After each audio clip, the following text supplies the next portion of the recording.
NMAX D1. Gagawin dito is ABS bypass. Hindi na gumagana ABS, wala na ring milyahe.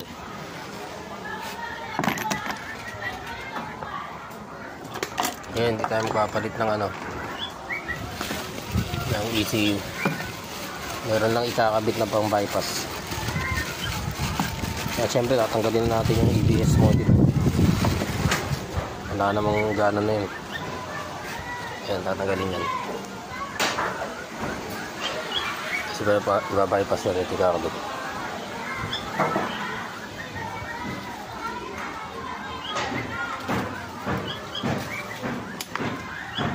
Check engine.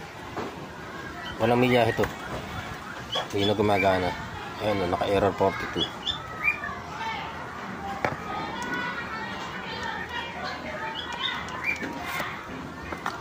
Update ng NMAX B1. Yung ABS downgrade. Ito na. Ayan, nakakabit na yan. Dito ko muna kinonekta. Ito sa likod to eh. Yan yung nakadesign siya. Sa likod nga lang gumagana. Pero ililipat yan sa harap.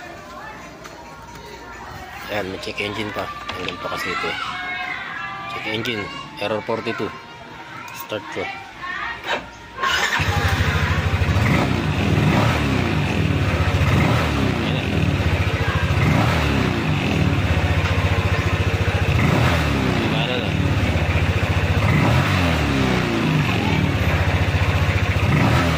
Magana yan kahit naka-center stand kasi sa likod siya gumagana. Pero pagkat after nito ililipat ko ito sa harap, tapos patatakbuhin ko sa labas. Pinakita ko lang kasi mas maganda pa rin sa harap gumagana. Lilipat yan, kaya yan meron pang ayan, ito yung sa harap, yung yellow at saka brown.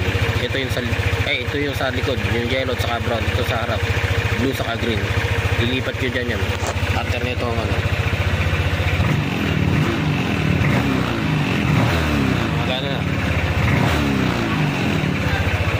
ABS downgrade.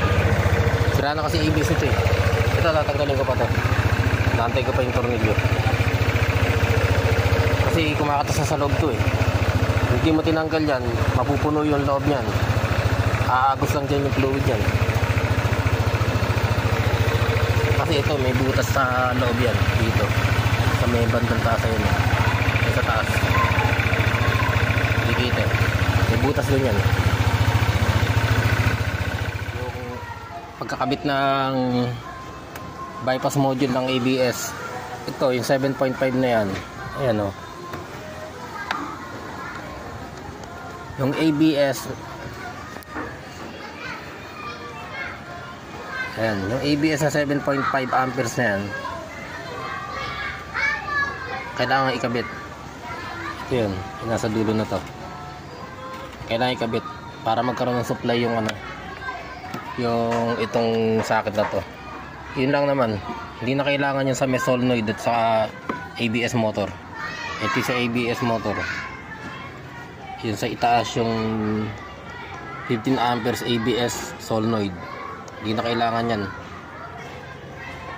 Basta yung isa lang na yan, yung yung ABS na 7.5 amperes. Ito kailangan nakakabit yan.